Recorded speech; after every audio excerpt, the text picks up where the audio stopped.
चलो हम आपको ले चलते हैं ऑर्गेनिक केमिस्ट्री में। ध्यान दीजिए सभी स्टूडेंट, ऑर्गेनिक केमिस्ट्री पिछली क्लास में दिखाए थे किसी भी ऑर्गेनिक कंपाउंड का 3 तरह का नाम होता है। कितने तरह का? सबसे पहला कॉमन नेम, दूसरा डिराइव नेम, तीसरा होता है आईपीएसी। आज हम शुरुआत करते हैं सबसे पहले कॉमन नेम से। तो देखिए कॉमन नेम या कॉमन नेम को क्या कहा जाता है जी? Trivial name system. क्या कहा जाता है? No rule is fix for common name. जैसे किसी भी ऑर्गेनिक कंपाउंड का अगर हम कॉमन नेम लिखते हैं, क्या ध्यान है, किसी भी ऑर्गेनिक कंपाउंड का अगर हम कॉमन नेम लेते हैं, कैंसिल कर, किसी भी ऑर्गेनिक कंपाउंड का अगर कॉमन नेम लिखते हैं तो इसके लिए कोई नियम नहीं बना हुआ, ये किसी नियम पे बेस्ड नहीं होता। समझ रहा? देखो क्या लिखा? Common name does not follow any rules. ये किसी कोई भी नियम को फॉलो नहीं करता। नहीं ध्यान दो तो समझ नहीं आएगा। फिर ध्यान दो, हम देखो कॉमन नेम में सबसे पहला है सोर्स बेस्ड नेमिंग। क्या लिखा हुआ है? Source based naming. Common name का सबसे पहला टाइप क्या है? Source based naming. मतलब कोई जो कंपाउंड जिस सोर्स से निकालता है, जिस सोर्स से हमको मिला है, सोर्स मतलब कहाँ से, जहाँ से वो मिल रहा है, ठीक है, जहाँ से मिलता है उसी के नाम के आधार पे उस कंपाउंड का हम नाम रख देते हैं। तब जो ये नाम होता है उसी को कहते हैं सोर्स बेस्ड नेमिंग। क्या कहते हैं? जैसे नहीं कोई, जैसे एक ऑर्गेनिक कंपाउंड है CH4, क्या लिखा हुआ है? जो कार्बन हाइड्रोजन, इस CH4 का ये जो कंपाउंड है ये दलदल एरिया में पाया जाता है। दलदल समझता है, ढाल कीचड़ वाला एरिया, दलदल एरिया, उसी को कहते हैं मार्सी एरिया। क्या कहा जाता है? ये CH4 जो कंपाउंड है ये मार्सी एरिया में पाया जाता है। समझा? दलदल वाला एरिया में, ढाल कीचड़ वाला एरिया में, इसलिए इसको कहते हैं मार्स गैस। क्या बोला जाता है? Marsh gas. हमसे डायरेक्ट पूछेगा परीक्षा में, मार्स गैस का फार्मूला बताओ। CH4। क्या बताओगे? CH4। समझ आ रहा है? आप देखो दूसरा कंपाउंड है CH3OH। क्या नाम है? CH3OH जो है लकड़ी में पाया जाता है। लकड़ी समझते हो ना? ये CH3OH कहाँ पाया जाता है? लकड़ी में, वुड में, इसलिए CH3OH का नाम है वुड स्पिरिट। क्या नाम है? Would spirit. तुमसे एग्जाम में पूछेगा वुड स्पिरिट का फार्मूला बताओ। क्या बताओगे? CH3OH। इसी को कहते हैं सोर्स बेस्ड नेमिंग। मतलब जहाँ से मिल रहा है उसी के आधार पर नाम रख दिए। देखो यहाँ पे CH3CH2OH। क्या नाम है? CH3CH2OH। ये CH3CH2OH कंपाउंड जो है ये ग्रेन में पाया जाता है। ग्रेन मतलब अनाज, जैसे गेहूँ है, चावल है, इसीलिए CH3CH2OH को कहा जाता है ग्रेन स्पिरिट। क्या कहा जाता है? आगे देखो HCOOH। क्या लिखा हुआ है? ये भी एक ऑर्गेनिक कंपाउंड है। ये पाया जाता है फॉर्मिका या रेड एंड, लाल रंग का जो चींटी होता है, जो काटता तो बीस आता रहता है, रेड एंड या उसी को कहते हैं फॉर्मिका। तो ये लाल चींटी जो काटता है यही एसिड हमारे स्किन में चला जाता है। समझा ना? ये वाला HCOOH, क्योंकि लाल एसिड काटने से एसिड आता है हमारे स्किन में, इसलिए इस एसिड को कहते हैं फॉर्मिक एसिड। क्या कहते हैं? क्योंकि रेड एंड लाल रंग का जो चींटी होता है रेड एंड, उसी को फॉर्मिका बोला जाता है। फॉर्मिका। देखो ये ध्यान दो, ये समझने वाला चीज है। देखो जब लाल रंग का चींटी जो होता है जिसको हम रेड एंड बोलते हैं, तो रेड एंड का एक और नाम है फॉर्मिका। क्या नाम है? फॉर्मिका। और फॉर्मिका। और जो ये काटता है हमारे स्किन में, ये एसिड और जो एसिड है ये आता है, इसलिए इस एसिड का नाम होता है फॉर्मिक एसिड। क्या कहा जाता है? क्योंकि फॉर्मिका से निकला हुआ एसिड। आगे देखो CH3COOH, ये जो एसिड, ये जो कंपाउंड है ऑर्गेनिक कंपाउंड, ये विनेगर में पाया जाता है, सिरका में। कहाँ पाया जाता है? और इसीलिए इसका नाम है एसिडिक एसिड। क्या नाम है? अब देखो अगला कंपाउंड, देखो एक लिखा हुआ दिख रहा है CH3CH, ध्यान दो, CH3CHOH। कौन सा कंपाउंड है? CH3CHOH। इसको कहा जाता है लैक्टिक एसिड। क्या कहा जाता है? Lactic acid. डायरेक्ट पूछेगा लैक्टिक एसिड का फार्मूला बताओ। क्या बताओगे? CH3CHOH। लैक्टिक एसिड कहाँ पाया जाता है? मिल्क में, दूध जो पीते हैं, दूध जो मीठा लगता है, दूध का जो शुगर होता है, मिल्क को इलेक्ट्रम बोला जाता है, ये लैक्टिक एसिड होता है। समझा?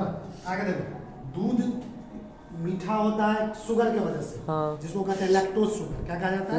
लैक्टोज। उसमें कुछ एसिड पाया जाता है मिल्क में, जो कौन सा एसिड है? Lactic acid. मिल्क को लैक्टम बोला जाता है और लैक्टिक एसिड का फॉर्मूला क्या होता है? CH3CHOH। अगला देखो, अगला है यहाँ पर देखो CHOH सिंगल बॉन्ड CH2COH। क्या लिखा हुआ है? CHOH single bond CH2 CH की तरह COOH, इधर देखो CH2 के ऊपर COOH, इधर क्या है? OH। इसको क्या बोलते हैं? Malic acid. पाया जाता है मैलिक एसिड। कहाँ पाया जाता है? एप्पल में। सेब जो खाते हो एप्पल, हल्का हल्का खट्टा लगता रहता है सेब, और से देखियो खट्टा क्यों लगता है? इसी एसिड की वजह से, उसमें मैलिक एसिड पाया जाता है। सेब में कौन सा एसिड पाया जाता है? तो बोलेगा मैलिक एसिड का फार्मूला बताओ। CHOH CH2OH, देखो CHOH COOH single bond CH2COOH। आगे देखो एक कंपाउंड इधर है जिसका नाम है टार्टेरिक एसिड। क्या है? टार्टेरिक एसिड कहाँ पाया जाता है? टेम्बरी में।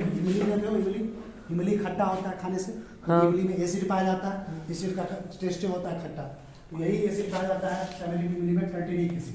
टार्टेरिक एसिड का तुमको बोलेगा स्ट्रक्चर लिख के दिखाओ, क्या बताओगे? CHOH COOH single bond CHOH COOH। अगला है साइट्रिक एसिड, खट्टा खट्टा जो फल होता है, जो भी खट्टा खट्टा फल होता है, नींबू कोई भी, चीज नारंगी, उस खट्टे फल जो होता है साइट्रस फ्रूट जिसको बोलते हैं खट्टा वाले फल, हाँ। उसमें साइट्रिक एसिड पाया जाता है। क्या पाया जाता है? साइट्रिक। और साइट्रिक एसिड का फॉर्मूला क्या होता है? CH2COOH। देखो साइट्रिक एसिड का फॉर्मूला होता है CH2COOH, COH single bond CH2COOH। Citric acid का फॉर्मूला होता है CH2COOH, COH single bond COOH, single bond CH2COOH। समझ में आ रहा है? तो ये था, ये जो जितने भी नाम आपके बीच कॉमन नेम हमने पढ़ के सुनाया है, ये है सोर्स बेस्ड नेमिंग। क्या नाम है? Source based naming. मतलब जिस सोर्स से वो हमें मिलता है, जो भी ऑर्गेनिक कंपाउंड जहां से हमको मिलता है, उसके आधार पर उसका नाम कर देते हैं। समझ में आ रहा है? कॉमन नेम का पहला टाइप है source based naming. Common name का दूसरा टाइप है common names of di carboxylic acids. क्या लिखा हुआ है? कुछ डाई कार्बोक्सिलिक एसिड है, उसके हम कुछ कॉमन नेम को जाने जा रहे हैं। समझ में आ रहा है? तो कॉमन नेम क्या और डाई कार्बोक्सिलिक एसिड है। डाई कार्बोक्सिलिक एसिड किसको बोलते हैं? देखो कार्बोक्सिलिक एसिड ये होता है COOH। क्या है? COOH। डाई का मतलब होगा दो, क्या है? दो। अगर दो COOH एक साथ आ जाए तो इसी को कहते हैं डाई कार्बोक्सिलिक एसिड। क्या बोलते हैं? डाई कार्बोक्सिलिक एसिड का फॉर्मूला होता है COOH। क्या होता है? डाई लगा है मतलब दो COOH। अब देखो इसमें टाइप अभी हम एक ट्रिक्स भी बताएंगे। डाई कार्बोक्सिलिक एसिड का पहले बताते जाते हैं कि इसको क्या बोलते हैं, इसके बाद एक ट्रिक्स बताएंगे जो तुमको आसानी से तुम डाई ट्रिक्स अप्लाई करोगे, पूरा का पूरा याद हो जाएगा। इसको याद करने की जरूरत नहीं पड़ेगी। जैसे देखो सबसे पहला डाई कार्बोक्सिलिक एसिड देखो, कम से डाई कार्बोक्सिलिक एसिड होने के लिए कितना COOH चाहिए? दो। COOH है, सिंगल बॉन्ड COOH। देखो दो COOH सिंगल बॉन्ड से जुड़ा है, इसको कहा जाता है ऑक्जेलिक एसिड। क्या कहा जाता है? अगर दो COOH डायरेक्ट सिंगल बॉन्ड से जुड़ा है तो ऐसे एसिड को हम लोग क्या बोलते हैं? Oxalic acid. क्या बोलते हैं? दो COOH अगर डायरेक्ट सिंगल बॉन्ड से जुड़ा है तो उसको हम लोग क्या बोलते हैं? Oxalic acid. अरे तुमसे डायरेक्ट परीक्षा में पूछ देगा ऑक्जेलिक एसिड का फॉर्मूला बताओ। क्या बताओ? COOH single bond COOH। दूसरा है मेलोनिक एसिड। दूसरा क्या है? मेलोनिक। नाम पर ध्यान से सुनो। Malonic acid. मेलोनिक एसिड में क्या होगा? COOH के बीच में एक CH2 आ जाएगा। क्या आ जाएगा? COOH के बीच में क्या आ जाएगा? CH2। क्या आ जाएगा जी? मेलोनिक एसिड में क्या होता है? COOH और COOH के बीच में क्या आ जाता है? CH2। COOH CH2 सिंगल, तो इसी को कहते हैं मेलोनिक एसिड। क्या परीक्षा में डायरेक्ट पूछे मेलोनिक एसिड का फॉर्मूला बताओ। क्या बताओ? COOH CH2 single. उसके बाद आता है सक्सिनिक एसिड। क्या आता है? क्या आता है जी? सक्सिनिक एसिड क्या होगा? CH2 COOH single bond CH2 COOH, यानी COOH के बीच में दो CH2 आ गया। क्या आ गया? इसको क्या बोलते हैं? Succinic acid. क्या बोलते हैं? डायरेक्ट परीक्षा में पूछेगा सक्सिनिक एसिड का स्ट्रक्चर बताओ। क्या बताओगे? CH2 COOH single bond CH2 COOH। उसके बाद आता है ग्लूटारिक एसिड। क्या आता है? क्या आता है उसके बाद? ग्लूटारिक। क्या आता है? ग्लूटारिक एसिड में क्या होता है? CH2 COOH single bond CH2 COOH के बीच में तीन टू CH2। कितना CH2? ग्लूटारिक एसिड में दो COOH के बीच में कितना CH2 आ गया? तीन टू। कितना आ गया? इसको कहते हैं ग्लूटारिक। उसके बाद आता है एडिपिक एसिड। क्या होता है? एडिपिक एसिड भी डाइकार्बोनिक एसिड होता है। इसमें क्या होता है? COOH के बीच में क्या टू CH2 आया? चार। क्या टू आ गया? अब देखो लास्ट में आता है पाइमेलिक एसिड। क्या आता है? पाइमेलिक एसिड में देखो COOH के बीच में क्या CH2 है?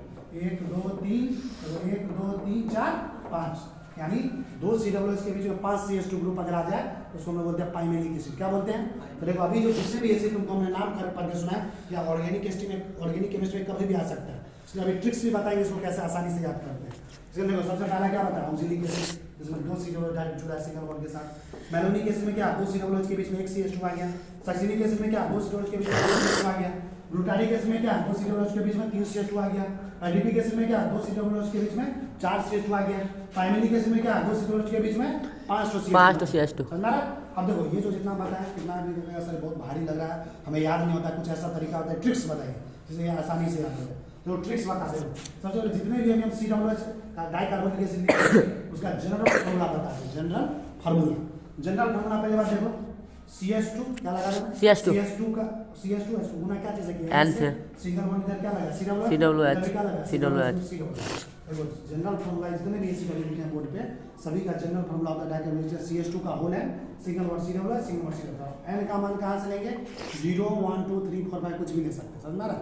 अब एक ट्रिक्स बता रहे हैं। देखो ये तो फार्मूला पहले आया जनरल फार्मूला, तो हम इसको बैठा के दिखाएंगे, देखो पूरा ही आ जाएगा। जितना भी लिखे नाम के साथ तो बता दोगे किसका क्या नाम होगा, किसका क्या फार्मूला होगा। देखो पहले ये समझ में क्या है जनरल फार्मूला?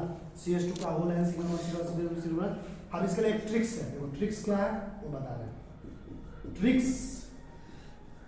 ट्रिक्स है देखो ओम्स। क्या लिखा हुआ है? ओम्स। OMS को क्या पढ़ते हैं? ओम्स। क्या पढ़ेंगे? ओम्स। GAP को क्या पढ़ेंगे? गैप। क्या पढ़ेंगे? इसको डायरेक्ट पढ़ो ओम्स गैप। क्या पढ़ेंगे? ओम्स क्या पढ़ेंगे? ओम्स गैप। कितना आसान भाषा है। OMS ओम्स, GAP गैप, जिंदगी भर याद रहेगा।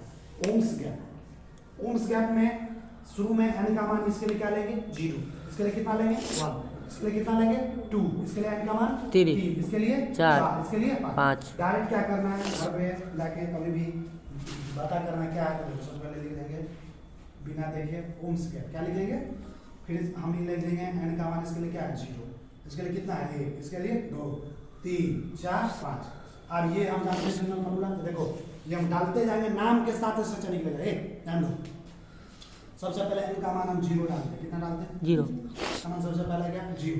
जनरल फॉर्मूला क्या है ये वाला, इसमें 0 डालो, CS2 यहाँ पे n है वहाँ पे क्या डालेंगे 0, इधर COOH है, इधर भी क्या है COOH। बताओ 0 से किसी भी चीज को गुना करो तो 0 है कि नहीं, ये तो खत्म हो गया, डायरेक्ट ये दोनों जुड़ गया, डायरेक्ट ये दोनों जो जुड़ेगा वो ये हो जाएगा COOH सिंगल वन COOH। और दूसरी बात, ये जो 0 किसके लिए है, O के लिए, किसके लिए, O का नाम होता है, O का मतलब होगा ऑक्सिलिक एसिड। O का मतलब क्या होगा, O का मतलब क्या होगा ऑक्जेलिक, क्या नाम होगा ऑक्जेलिक, O का मतलब होता है ऑक्जेलिक एसिड। क्या हुआ, अरे भाई ऑक्जेलिक एसिड के लिए लिखा है, देखो हो नहीं ना, हां लिखा है ऑक्जेलिक एसिड COOH, आ गया समझ में आया। देखो फिर से देखो, ऐसा ट्रिक्स कोई नहीं बताया, देखो इधर शानदार जानदार ट्रिक्स है। आप देखो अगला n का मान क्या है, n का मान क्या है 1, तो भाई n का मान हम 1 ले लेते हैं, कितना ले लेते हैं, आप लोग हमारा जनरल फॉर्मूला ये है डाइक्लोरोसिस एसिड का, CS2 का होना है COOH, तो यहाँ पे डालो n का मान 1 डालो, CS2 n की जगह कितना डालेंगे 1, ए देखो इधर COOH सिंगल बॉन्ड COOH। अच्छा बताओ CS2 को 1 से गुणा करेंगे तो CS2 रहेगा ना, डायरेक्ट क्या आ जाएगा ये COOH single bond CS2 single bond COOH आ जाएगा। ये तो आ गया तुमको जनरल फार्मूला। अब देखो एक किसके लिए आया है, M के लिए, किसके लिए M के लिए, M O का मतलब ऑक्जेलिक एसिड, M का मतलब होता है मेलोनिक एसिड, क्या होता है देखो O से ऑक्जेलिक, M से क्या होगा मेलोनिक। अरे भाई मेलोनिक एसिड देखो दूसरा है, मेलोनिक एसिड देखो यही है COOH है कि नहीं, देखो बस समझ में आ रहा। आप देखो वैसे बताते हैं, n का मान अगर हम 3 डालते हैं, कितना 3, यहाँ पे n का मान 3 डालो, पहले n का मान 2 डालो, क्या डालेंगे 2, n का मान 2 डालोगे तो CS2 कितना बार आएगा 2 बार, कितना बार, देखो COOH के बीच में CS2 2 बार आएगा, CS2 कितना बार आएगा 2 बार। और ये 2 किसके लिए, S के लिए, S का मतलब होता है सक्सिनिक एसिड, क्या होता है सक्सिनिक एसिड, S का मतलब क्या होता है सक्सिनिक एसिड, और यहाँ लिखा है सक्सिनिक एसिड। अगर n का मान अगर हम 3 डालते हैं, कितना डालते हैं 3, देखो यहाँ पे n का मान 3 डालो तो CS2 ये COOH के बीच में CS2 कितना बार आएगा 3 बार, भाई COOH में CS2 कितना बार आएगा 3 बार। और ये n का मान किसके लिए डाले, G के लिए, G का मतलब होता है ग्लूटारिक एसिड। अब देखो n का मान अगर हम 4 डालते हैं तो 4 यहाँ पे डालो तो COOH के बीच में CS2 कितना बार आएगा 4, COOH के देखो 1 2 3 4, ये 4 किसके लिए डालते हैं, ये का मतलब होता है ADP एसिड, क्या होता है ADP, समझ में आ गया। लास्ट में देखो n का मान कितना लिए 5 यहाँ पे डालो तो COOH के बीच में कितना बार CS2 आएगा 5 बार, COOH 1 2 3 4 5। और ये किसके लिए, P के लिए, P का मतलब होता है पाइमेलिक एसिड, क्या होता है पाइमेलिक एसिड। बहुत आसान ट्रिक्स है और ये ट्रिक्स तुमको कोई भी टीचर नहीं बता पाएगा, और बोलेगा वो याद रख लो, ये इस चीज का ये नाम होता है, ये स्ट्रक्चर होता है, याद करते रह जाओ, याद भी नहीं होगा। 12वीं क्लास में ये सब एसिड कभी भी आ सकता है, डाइक्लोरोसिस एसिड। तो ट्रिक्स सिंपल सा ट्रिक्स है, ओम्स गैप, क्या याद रखेगा ओम्स गैप, हाई कार्बोनिक एसिड का कॉमन नेम्स का याद करेगा, क्या ट्रिक्स हम बताएं ओम्स गैप। वो का मतलब क्या होगा ऑक्जेलिक एसिड, n का मतलब क्या होगा मेलोनिक एसिड, S का मतलब क्या होगा सक्सिनिक एसिड, G का मतलब क्या होगा ग्लूटारिक एसिड, A का मतलब क्या होगा एडिपिक एसिड, और P का मतलब क्या होगा पाइमेलिक एसिड।